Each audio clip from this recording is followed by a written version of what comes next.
Welcome back, dear followers. Welcome back to sunny Notting Hill here in central London. Here in London today it really is sunny. It's a beautiful day in the middle of summer, so this is quite unusual. Normally it's raining, but today it really is sunny Notting Hill here. Very nice to see you all again. Thank you for joining us. And today our theme is going to be the Cold War in 1950 in America. Before I talk about the Cold War, I'd like to describe a little bit of background, how we got to that particular situation in the 1950s. In the 1940s, after the cessation of the Second World War, when the Nazis were defeated in Europe, we then had a continuation of the war in Asia with the fighting against Japan. This didn't actually end until a little bit later, after the theatre of war in Europe had ended. The Americans bombed Japan. They bombed two of their cities, Hiroshima and Nagasaki. They actually dropped atom bombs on both of these cities and reduced them to radioactive rubble. A lot of people were killed, but those who did survive suffered physical and mental disfigurement for the rest of their lives. But this brought about the surrender of the Japanese state in their war with the Allies. At this time, the triumphant powers in the late 1940s were the United States of America, Britain, and the Soviet Union. They were the triumphant allies who had defeated the Axis forces comprising of Nazi Germany, Italy, and Japan. The alliance was very strong, but it didn't take very long for the whole thing to break down. And a new alliance was formed, and one was led by the Americans, called the NATO alliance, the North Atlantic Treaty Organization, which was led by America, and it was opposed by the Warsaw Pact, which was controlled by the Soviet Union and its East European satellites. And the world ended up with these two mutually hostile camps, which became known as the West and the East. And it was a completely different alliance to the one that had defeated the Nazis in the Second World War. By the time that these two alliances had formed, they were both rapidly acquiring vast supplies of nuclear weapons, and people often wondered, well, what is going to happen next? Is the next war going to be the end of everybody? Because there was a feeling that people were going to get bombed by atom bombs and reduced to rubble like the two cities in Japan. There was a great deal of anxiety and a great deal of stress, because people realized that at a touch of a button that our planet could eventually be overwhelmed by radioactivity, with many, many cities, countries destroyed, and millions of people obliterated from the planet. So we had this very tense situation between the East and the West, between NATO and the Warsaw Pact.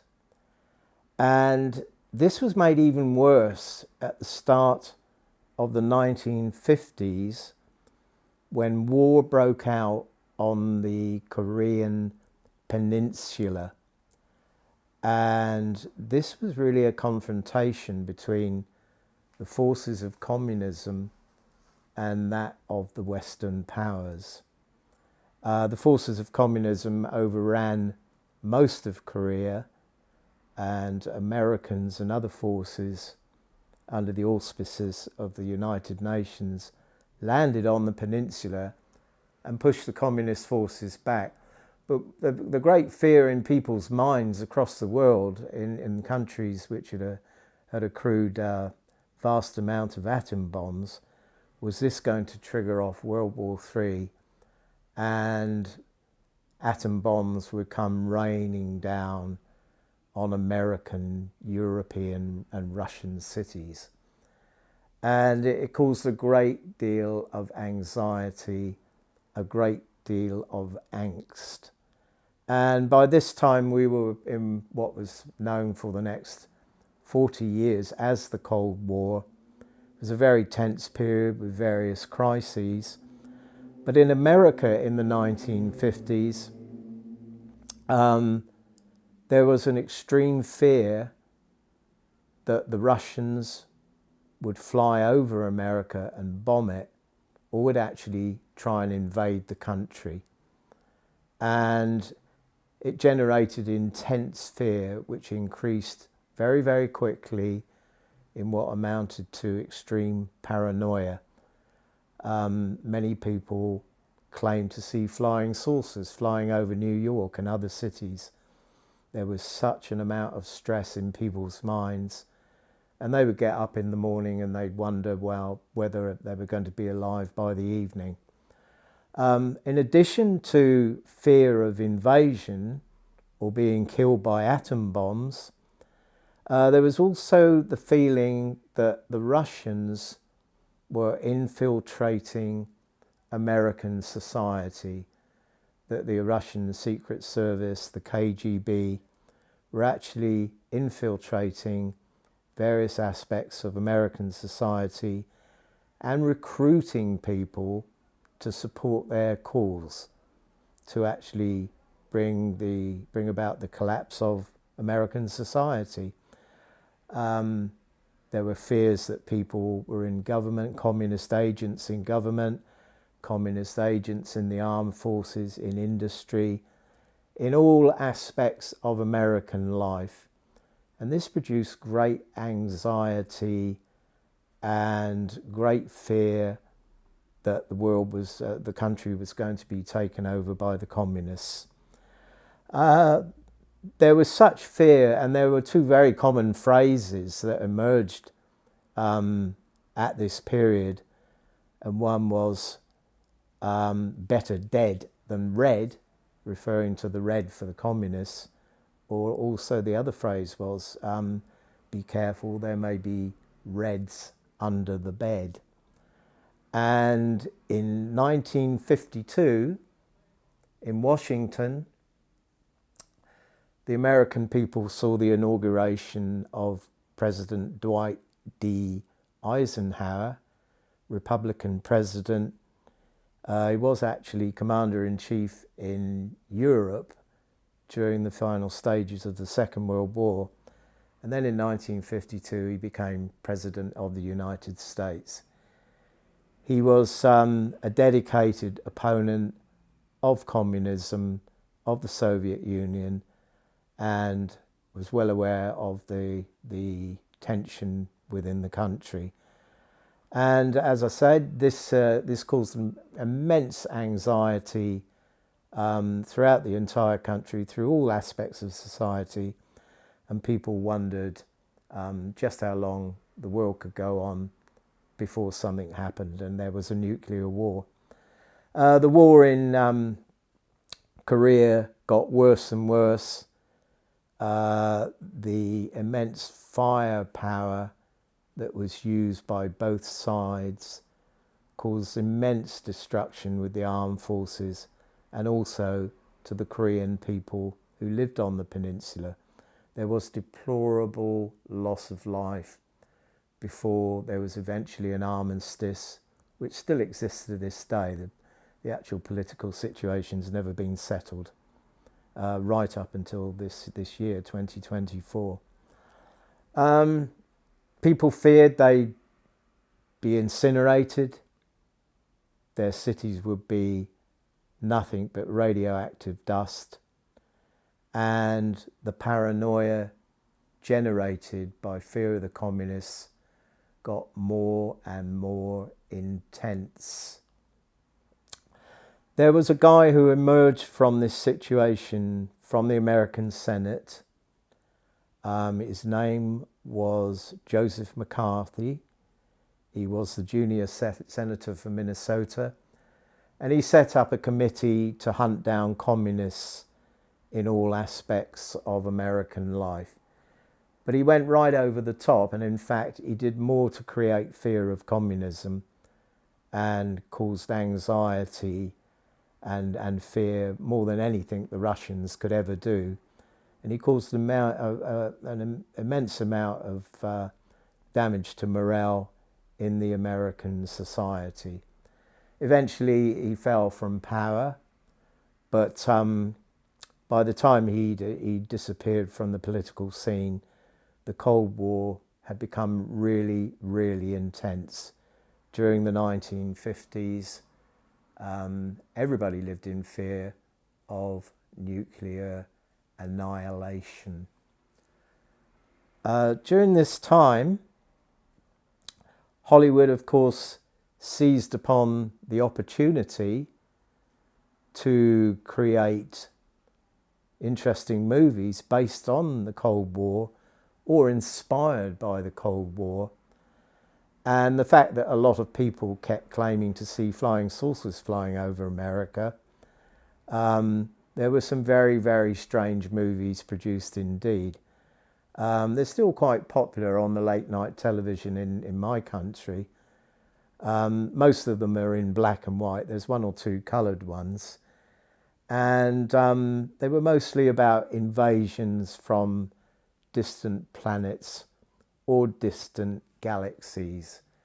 The Americans were treated to such titles as Earth versus the Flying Saucers, The Invasion of the Saucer Men, Not of This Earth, Killer from Space.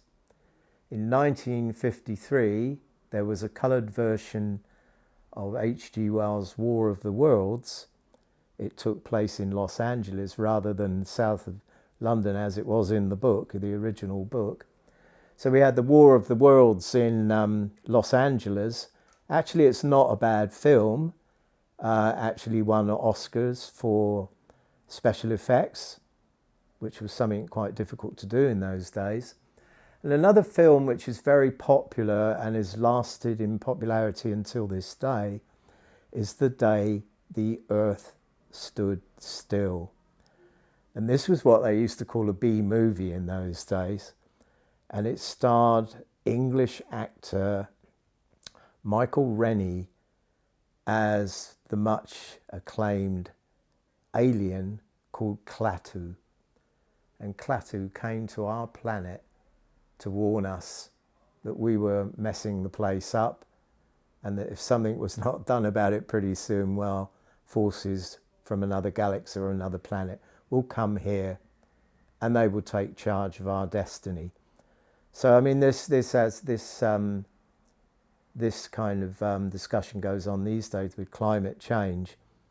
And Klaatu, of course, he arrived to see us in 1951 to warn us about this. So we had the old Michael Rennie film back in 1951, The Day the Earth Stood Still. They actually did a remake, Hollywood did a remake of this in 2008. And on this occasion, Keanu Reeves starred as Klaatu. The script was fairly different, but the same sort of theme. The human race was ruining the planet. But the 2008 version is technically more impressive, but I don't think the script is particularly interesting. And I think probably the only thing that saves it is the fact that Keanu Reeves is a superstar and he managed to pull the film through it. But I don't think it matches the original 1951 version, which I think we can safely say is a cult classic. So we had those kind of movies that were produced.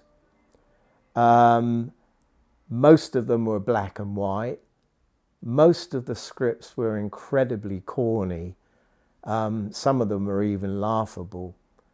And I think in many cases, the worse the script, the more ridiculous the story, the more entertaining they were actually.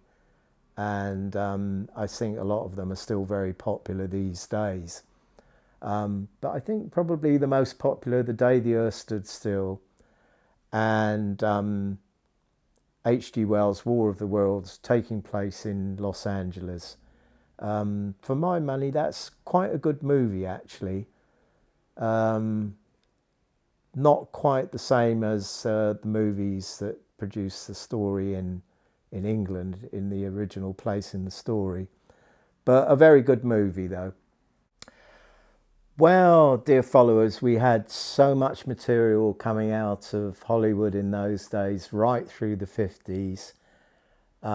They just couldn't stop producing these wonderful pieces of cinematography to entertain us all. It wasn't just flying saucers and little green men coming from other planets. They also frightened the wits out of us by producing movies with rampaging dinosaurs. There were giant spiders, all kinds of malevolent robots, and other horrors to scare us out of our cinema seats. It was a very, very productive phrase, but it was somewhat generated by this tension in American society. It reflected the anxiety and the paranoia throughout the country. And it wasn't just movies that were produced in this period which reflected the Cold War. One of the most famous books is The Body Snatchers. This was written by a very famous author called Jack Finney. Jack Finney was primarily a crime writer, but he did produce a couple of science fiction novels, and the one that has stuck in everybody's memories, the one that people still read, is called The Body Snatchers. And people regard this as a Cold War novel. It reflects the paranoia, the fear, the mistrust that was prevalent in American society. Jack Finney was asked on occasions whether this was a Cold War novel. Were the contents of this book reflecting what was going on in American society? He always denied it. He said, no, it's not. I just wrote it to entertain people. But the content of it is full of mistrust, paranoia, fear, and it deals with an invasion. And in this case, it's an invasion from another planet.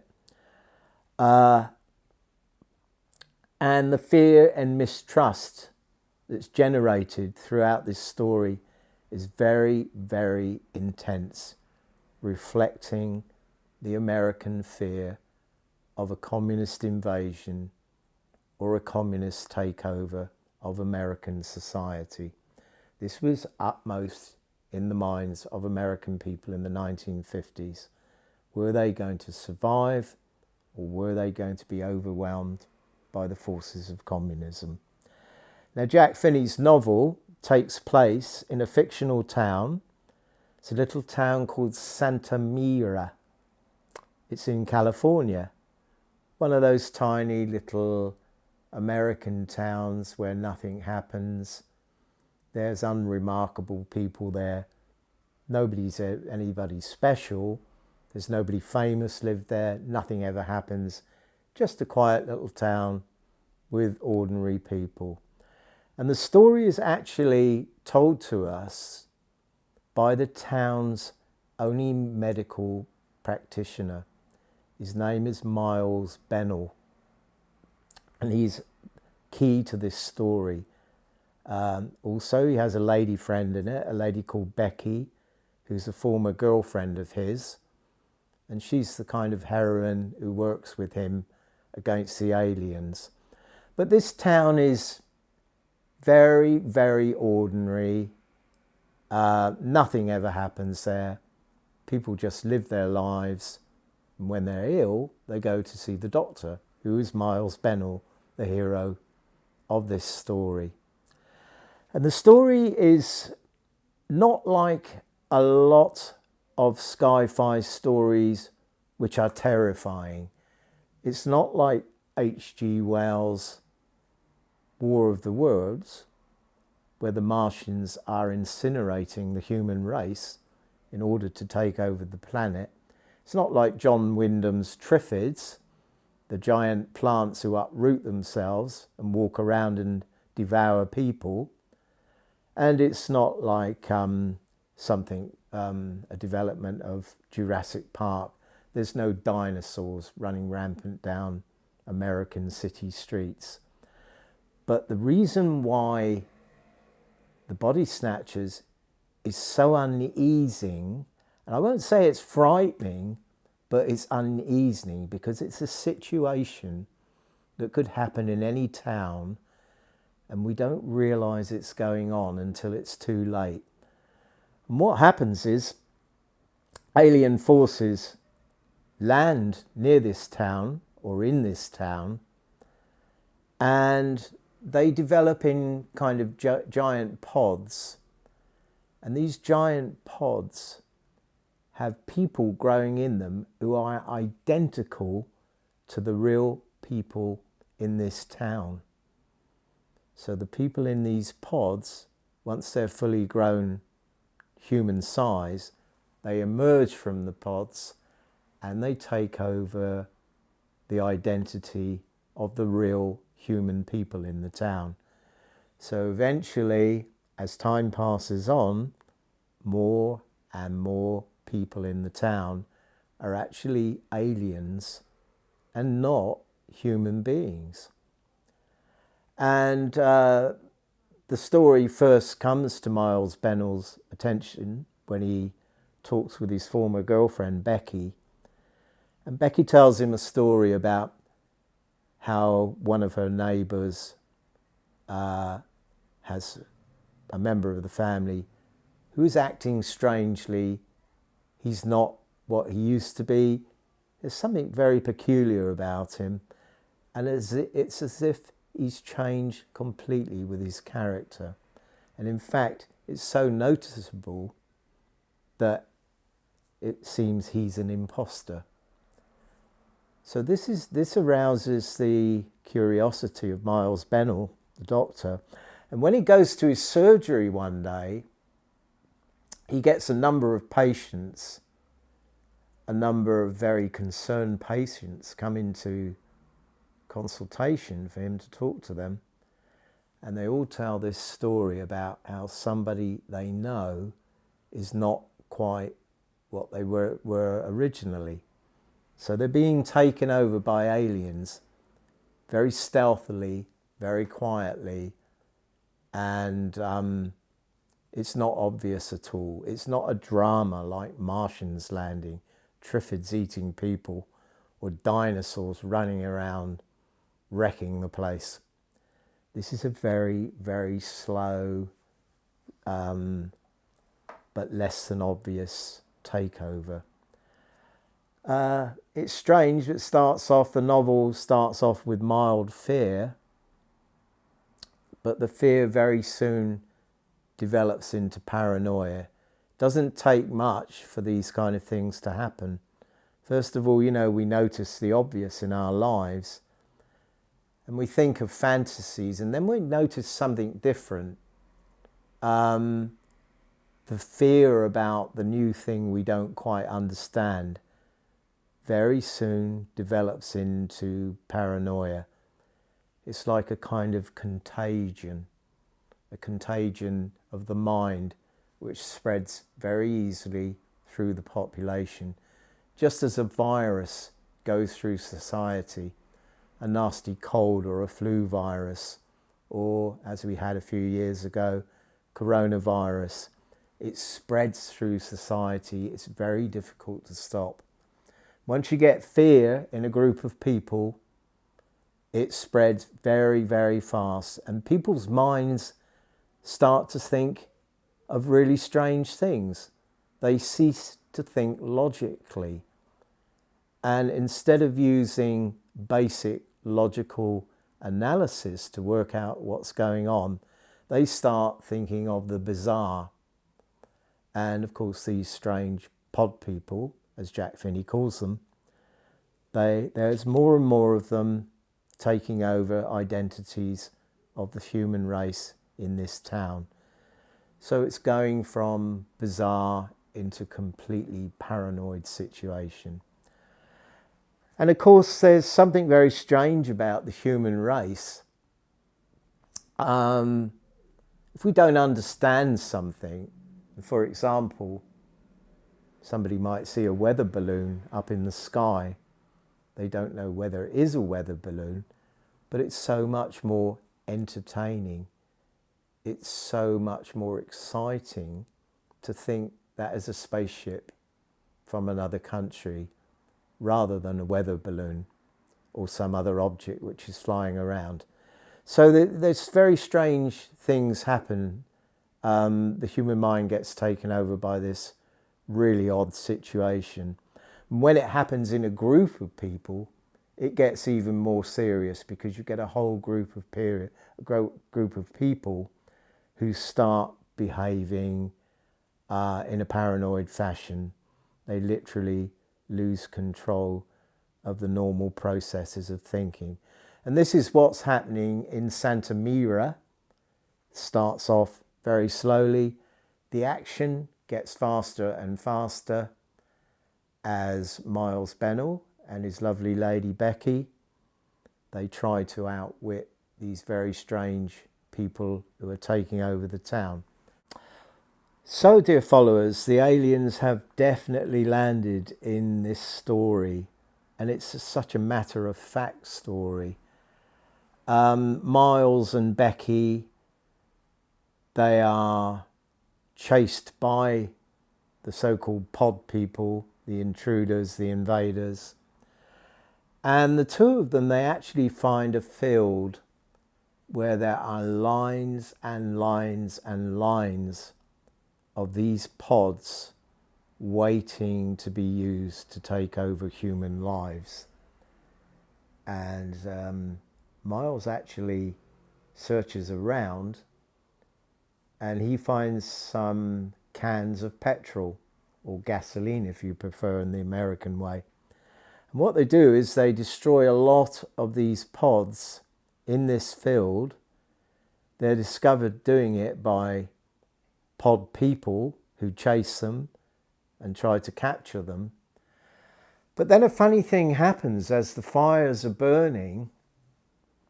The pods that haven't burned, they suddenly start rising into the sky and disappearing.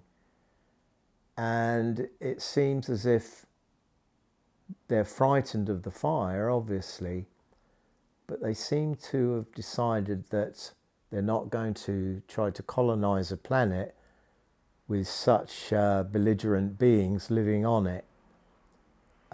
They realize that we as a race have plagiarized our planet. We've moved all over our planet, destroying it, causing deserts, causing floods, causing all sorts of bad things to happen in our home world. And when they see that we're so belligerent that we're going to burn them alive, they suddenly decide to take off and fly off somewhere else. Well, I don't think it's a very convincing way to end an exciting sci-fi story. I mean, the fire is exciting enough, but it doesn't seem very likely to me that an alien race would suddenly up stumps and go away like that. And it doesn't seem very convincing to me that Miles, as a doctor, would not have examined these rather strange people to work out how he could outwit them, or indeed why he couldn't go somewhere else to the police or to the army and tell them, and so they could have helped to eliminate these pods. It's a very odd story indeed. And as I said a bit earlier, Jack Finney always denied that this was, in inverted commas, a Cold War novel. But he's kind of caught out with that comment, because towards the end of the book, when Miles and Becky outwit the pod people, he evokes a very famous speech made by British Prime Minister Winston Churchill at the beginning of the Second World War. And Winston Churchill describes how the British people will fight the German army if it invades our country. And he uses several phrases, but towards the end of that speech, he says, "We will never surrender. We will fight them here, we will fight them there. We will never surrender." And Jack Finney's used that. He's used that phrase word for word, part of Churchill's speech. So it kind of blows open this story that he says, oh, this is not a Cold War story.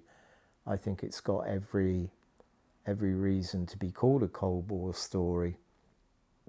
It's not a fantastic novel as a piece of literature either. It's not a very powerful piece of literature. It's nothing like the wonderful stories of H.G. Wells or Ray Bradbury from America, or Philip K. Dick, the real giants of science fiction. But it is a very uneasing story, because it all happens in a place which is so uninteresting, and the people are so uninteresting. So when these strange events happen, it's very, very odd indeed. I have my copy of the book here. A very good novel, but as I say, it's not a fantastic piece of literature, but it's a very good novel. The theme is very good. And as I say, it's clearly a Cold War novel. Also next to my book, I have a copy. This one is called The Invasion of the Body Snatchers. The original novel is called The Body Snatchers, but then the first movie produced after the publication of the book was called The Invasion of the Body Snatchers. I think I'm right in saying that after this movie was produced, I think there's been 3 other movies produced from this book. But I've seen one of them, or a part of one of them. Actually, Nicole Kidman, of all people's, in one of them. And the story moves further and further away from the book. So Hollywood's got its hands on it, and they've kind of taken it miles away from how it was in the beginning. But I'd like to recommend the book. It's over 70 years since it was written, and it's still popular today with sci-fi fans. It really is a classic. We can use that word classic. And the old novel, it's not like the old film, not like the movies that are produced today, these wonderful coloured movies with incredible special effects. This is an old black and white movie, very typical of the kind of stuff that they produced in 1950s America. Very Cold War, and very unusual situation in a very usual situation. So, dear followers, I must warn you of one thing. So do be careful. You never know. Maybe somebody in your family, maybe a friend, maybe a neighbour, maybe someone who works in your local supermarket is acting strangely. Maybe they're changing a bit more than the average change. So you need to watch who is around you. Could even be your postman. So just be careful, because if you're not careful, then it could be the last thing you do as a real person before you become an alien. So there we are, ladies and gentlemen, my dear followers. Remember what I said, so be careful next time you go down the supermarket. Just make sure who stood next to you. So I hope you've enjoyed our little talk today from me and my wonderful technical advisor, Danny. He sat the other side of the camera working very hard as I ramble on today. So thank you for joining us, and I hope you join us again next time for another interesting scenario. In the meantime, enjoy your life, enjoy what you do, and don't forget, take care.